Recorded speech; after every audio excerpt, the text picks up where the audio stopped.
Hey everyone, here's a cold start. There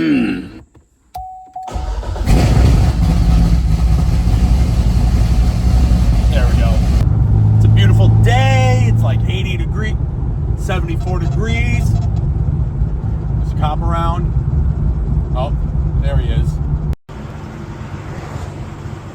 Radar detectors are worth it. I don't care what you say. You have your opinions on them. I know what they're worth. They are worth it. Like I said before we were distracted by the cop, I'm gonna make a video.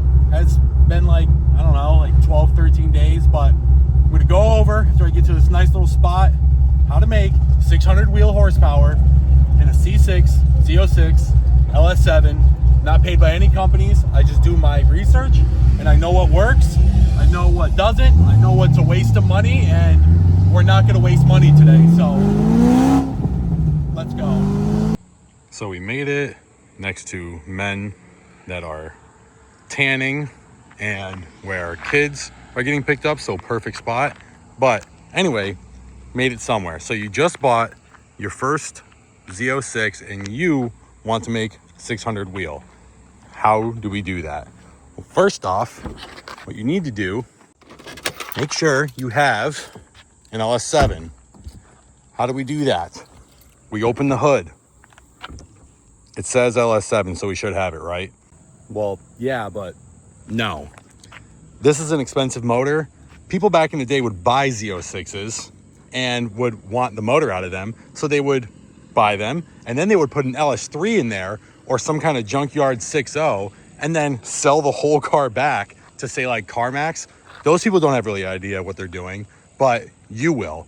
The easiest way to tell to make sure you still have an LS7 is to come down to your head and check your head number. So it says 8452. You know, at least you have LS7 heads on this car. Now, and this is all hypothetical because this is still a kind of a rare coincidence, but you would have to go to the back of the motor and there's a stamp and it either says 5.3, 6.2, or 7 liter. If it says 7 liter, you're good. So now we've confirmed we do have an LS7. What is the first thing you're gonna wanna do? First things first, engines are just big air pumps. So start at the beginning source. I have a Haltech 108 intake system. Best part about these, they make the most power. You can get something like a Veraram, which will have a duct to force air into the system, but those don't make the most power. If you want to have the best airflow, you can get it, but the most power is always coming off of a Haltech. So I always recommend that. Now you could say an intake is an intake, but in all reality, it's not. There's tons of dynos online. There's tons of data showing that Haltech makes the most power, has the least amount of kPa drop. kPa is how you can tell if whether or not you need more air or you're in vacuum or just in need of more air in general, like I said 10 seconds ago. But everybody and their mother knows that Haltech is the best. Next thing you're gonna wanna see is the throttle body. I have a Nick Williams 103 throttle body. The stock throttle body is only a 90 millimeter throttle body. And when you want to get past that 600 mark, you're going to need more air. A bigger throttle body is going to allow more air. So get a bigger throttle body. And then as for brands for those, you're going to want to stick with Nick Williams or you're going to want to stick with K-Tech. Why? Because they just work the best. When it comes to tuning, you have to know what you're doing. You have to have a good tuner. And if you have a tuner that is trying to tune a Chinese part that he's never tuned before and you can't figure it out and the car keeps going into limp mode, is it really going to be worth you saving that extra couple $100? No, and we'll explain more of that later. Now the next thing you're going to need is a intake manifold. But once again, there's several companies you can go with.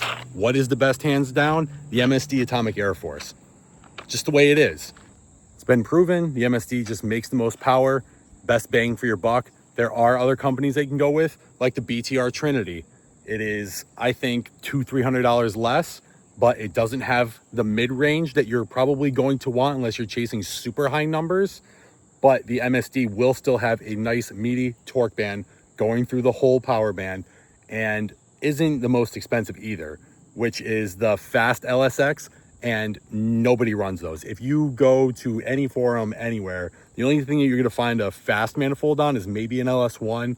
LS2, but even like the stock LS3 manifold is better than an LSX. The MSD is better, the Trinity's better, so just don't waste your money on that.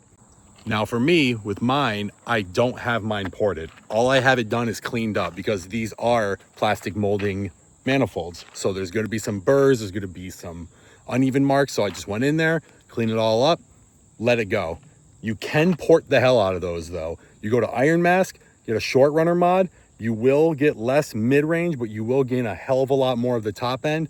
And those manifolds are the fastest on the market for an NA car. That's not even a question. Another plus to the manifold is you can keep the stock fuel rails, so you don't have to spend any extra money on that. Something like a fast LSX, you might have to get some Holley EFI rails, or if you want to shave this down, you can run it still. It gives you the option, but cost effective, stock MSD manifold, shave it up, you're good to go. And then there's fuel. You can make 600 on a stock fuel pump. You can make 600 on stock injectors. Do you want to do that? On the stock pump gas, all day long, waste of money. If you're staying that, don't do it. If you're going to go E85, you can get a 450 or a 535 or a 525, single one, throw it in your stock bucket, fine. The injectors though, I would not, me personally, with what my tuner and I saw data-wise, when we were making about 590, our injector duty cycle was in the 90%. I don't want it to get to a point where it gets to 90, 95, and the injector is just staying open the whole time. So I went with ID 1050s. The injector duty cycle is maybe 30, 40% when it's at watt, and it's happy. But once again, you don't need them. It's just safer to have them. And now what I'm going to sit down for is what everybody hates the LS7 for, the heads. This topic has been beaten to death for too long. It is 2025. This engine is going to be 20 years old. We need to get over this. We'll start off with why they fail.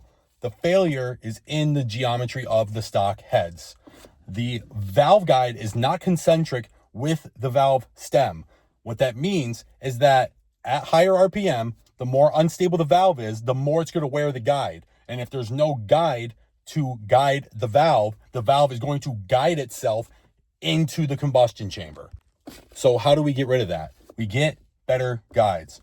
Everyone uses powdered metal. BTR uses powdered metal. They're fine. But I personally use bronze. That's just my preference. I think they work better. I can pull it up on oil analysis to see if there's anything wearing in case it is, which I have now 20,000 miles on these heads, and I run the 7,500 RPM on them almost every single time I get in this car, and I have not had one problem with them. Now that we understand the valve guide actual problem and stuff that is probably going to save you some time from searching on forums, the next thing I'm going to say is stay off the forums, because every time you're going to search, why does the LS7 head fail? You're going to see every single failure. You're just going to see a ton of it. And it's, I don't want to say overblown. It's definitely a problem. It definitely needs to get fixed, but it doesn't happen as often as you think, because these are mass-produced motors. There's tons of them out there. Like, for example, mine. Drove mine cross-country. I drove mine 1,000 miles in one day. I do track events. I do drags. I do everything with this car. And I haven't had a single problem. Why? Because I fixed the freaking heads. With that being said, stock casting heads will be fine once you fix them. Now, there are different companies that do it. We have AHP, which, if you go online as of recently, has not been that good. They control the forums. I will say they are everywhere on there, so everyone gravitates towards either AHP or Tony Mamo, but Tony Mamo isn't running the game anymore. He's just not making good heads, and neither is AHP. AHP has the fastest heads in the quarter mile right now with like SIRP tuning, but those are just aftermarket casting, fully developed, great heads. His stock casting heads, I've seen on Marketplace, left side heads for sale, right side heads for sale. So personally, from me to you, I would go with where I went, and that is WCCH. WCCH is another company that is about an hour north in Cali away from AHP. And every single time that I see a WCCH head car, I never hear that they have dropped a valve or have had any problem at all. Richard, the guy that works there, extremely knowledgeable man. I went to his shop. I personally dropped off my heads. I personally picked him up. He personally asked me what type of cam I'm going to be running. He ported them to that spec. He installed the guides that it would need. He installed the valve springs it would need. So that way he knows that I don't have to go back to him, unlike some other companies. Now, I'm not calling one company better than the other. I just see what happens to people when they choose certain ones over others. So another good one could be Langenvelter. You could also go to K-Tech. I haven't seen really any problems with them, but there are definitely some that have more problems than others. So with that being said, to make power, you need some ported heads. The stock port from factory is good. It's not going to get you the flow that you want, especially if you've already got a giant manifold, a giant intake, a giant throttle body, and what's next? A giant cam. I'm just kidding. You don't really need that big of a cam. I have what people would probably say is a big cam. I personally have the RPM B3 cam, and that is a cross-directional type of cam. It works great for NA cars like myself, and it also works great for boosted cars. So it goes both ways. And you're going to hear like stage 1, stage 4.2, stage 3, stage whatever. You need to just get what works best for what you are going for. I personally don't understand small cams. If you want to make 520, don't cam your car. Just throw the correct mods on it. Port your heads, get big headers, intake manifold. You're going to make like 500 at the minimum at the wheel. You don't need to cam your car. It's just going to make your life worse, and it's pointless. So instead, go for that bigger number up front. Just get that stage 3, that stage 4, whatever. Just get the correct cam for what you're going to want in the end. So that way you're not going back and forth and opening the motor. It just doesn't make any sense. You're wasting time and money. But once again, select the correct company. BTR makes great cams. All of their cams make great power. You never hear any problems with that company. They know what they're doing. I personally have their 660 or their 675s. I think it's the 675 dual springs. More than enough spring for me for the cam that I have. It's under what the cam is, so it works. But the cam I have, the RPM B3, is made by Texas Speed. Now, my main goal isn't to like ruin companies, but you just need to understand that if you don't know anything, this is information you need to know. Texas Speed puts out great sounding cams. My car chops like crazy. It makes power like crazy, but they're not very stable. Why? It's because they outsource their lobes to different companies, or now they make them in-house, or I don't know what the deal is, but BTR makes their own lobes in-house, and they spintron test them. Spintron testing is watching the valve with a electronic machine that will have the motor on the dyno. I believe it has no crank, no rods, but it has the cam, and it has the push rods, and it has the valves, and it tests to make sure that whatever RPM you are at, that valve is stable. And stable valves is what keeps your motor from dropping a valve. It just adds to it, and it's something that you need to know, because if you don't know, you're going to go on forums and you're going to get scared away and end up not buying one. You're going to get a Grand Sport and get gapped by a LS7. So with that being said, I would suggest getting a BTR cam or a comp and just getting a custom set one to whatever you need and calling it from there.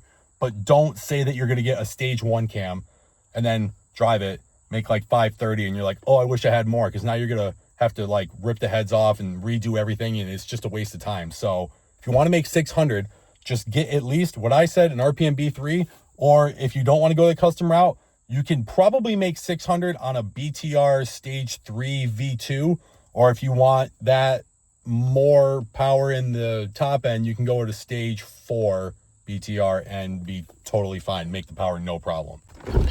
Now that the head and cam talk are over, we can talk about what the next parts you're going to need is. The next thing that you are going to need, no matter what, is a set of headers. Now, as you can see, I have Cerakoted headers. Why do I have those? With whatever header purchase you get, you have to understand that headers put out a lot of heat. And that heat is going to negatively impact your day. It's going to cook your starter. It is going to make your night a living hell if you have to replace that starter and you get cheap headers. We'll talk about that in a second. But while they're out, just pay the extra money to have them Cerakoted. Don't get them wrapped. Wrapped is old school technology. And if a drop of fuel or a drop of oil gets on a already hot wrapped header, you better have a fire extinguisher ready. Now for brands, when it comes to headers, I have Cooks. They are probably tied with first for American racing headers. Those fit the best. They sound the best. They're pretty much always in stock. Cooks is definitely always in stock. American racing is very popular, so you might have a little bit of a lead time, but there's other people that usually keep them in stock. So I would go that route. What route I would not go is Speed Engineering. Why? This is why. Do you see how good the clearance is on everything? Everything has at least an inch of space, even all the way down to the starter. You can't really see it, but everything has space. Even on this side, you can go down here and see that the steering shaft, the clutch lines, the brake lines, everything has clearance. Speed Engineering does not care about clearance. What they also don't care about is how they fit. Speed Engineering has a bunch of slip clamps. So say that you didn't listen to me, you got Speed Engineering and you didn't coat them and you cooked your starter. In order to change that starter, you have to drop the header. Not that big of a deal if you have Cooks or ARH, but if you have Speed Engineering and everything slipped, you have to take your mid pipe off. In order to get your mid pipe off, you got to take all the rest of the muffler system off just to get to the starter.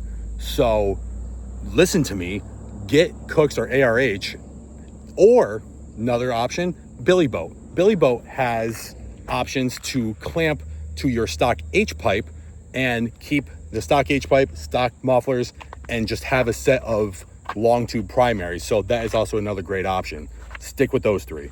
And congrats. Now you have all the parts that you need. A couple things you should do is change all your fluids. Maybe get a catch can like I have because you're gonna have more crankcase pressure. And that's about it. Just hold on. Now you have all the parts you need and you're happy and your car won't start. And that's only because you need to tune it. Now for me personally, I've been dealing with tuning cars, not myself, but just with the whole process for my whole life, all the way from Honda back in the early 2000s to right now, where they have this beautiful thing called an MPVI from HP Tuners. This thing is awesome. Why is it awesome? Because you can tune on the fly, you can read codes on the fly, you can data log on the fly, you can do everything yourself so you don't have to go to a specific tuner. You can remote tune, which is what my preference is. Why? Remote tuning, you are at the disposal of your own time. So you can go log whenever you want, send your log over to your tuner whenever you want. Then when he or she sends it back, you can upload it whenever you want and go based off your time schedule in case you have work like on the weekdays or the weekends. You don't have to allot dyno time, which also costs extra money. But also with street tuning, you are tuning the car to your actual conditions. You're not going to a dyno where you're going to have 6,000 CFM fans and your car standing still just to get engine data to make more power. Also, when you're on a dyno, you're going to be sitting there and your car is going to make 590, 585. And you're just like, why isn't it making 600? Please do something to make it, just add a little bit more timing, maybe go a little bit more lean. Like just, you want that number. And what's important is smooth is fast. If your car is healthy and making 21, 22 degrees of timing, like I am on pump gas, making 600, I don't care how much more it can make. It could add more timing and it could be fine, but why risk detonation? These cars are already delicate as they are, so just be happy with what you have. But the point of the video is to make 600. So as long as you listened to what I said and do what I say and use all the same parts, you're going to make it. So that's not something you have to worry about. Dynos are great, but they're just great as tools to see how well your car is performing. You could make 600 on a dyno and then pull your car off and go on the street and it's probably going to drive, excuse my language, like shit. But if you tune it to how you drive, tune your startup, tune from, you know, whatever the ambient temp is to 170, 190 degrees, then tuned for 0 RPM all the way to 3,000. Is that happy? Okay, let's go to 4, let's go to 5, let's go to 6. If you street tune, you're going to just have the most proper driving car. And I can't stress that enough. And there's a lot of great tuners out there. There's Ryan Cunningham at BRC. He's been in the game forever. He remote tunes. And there's also my tuner, who is Robert Williams at Vendetta Speed. And let me tell you what, this car on pump gas is beating a lot of other tuners out there that have cars on E85 with similar setups. Why? Maybe I have a factory freak, but maybe I just have the correct tuner. And the tuner is the most important part of all of this. If you have a tuner that doesn't know what they're doing and he's just local and you want to just get it over with, you're going to have a car that drives like all the other local cars and you just got it over with. So take the time, look into tuners, see maybe who's local. Maybe you have a good one that's local. If you're in Texas, Robert's local, or I believe BRC he might also be in Texas, or maybe he's in Arizona. He was in Cali, but Cali sucks now, so don't even bother over there. Just do your research, maybe watch this video, give it a like, follow, and then I will just guide you in the correct direction that you need to be guided to. Now, if you have any more questions, I am more than willing to take constructive criticism. I am here to help. I am here to make your life better. But that is essentially all that you need. You don't need a clutch. The clutch will hold. You don't need to do mufflers. The mufflers can hold as much as they need. And that's it. I mean, pretty simple. 5, 6, 7 mods, that's it. And then you will have a 600 horsepower Corvette, just like everybody on YouTube and TikTok and Instagram, but it'll be your own. So like, comment, subscribe, keep this going. If you guys like the information I'm putting out, let me know down below. Talk to you guys later. We're out.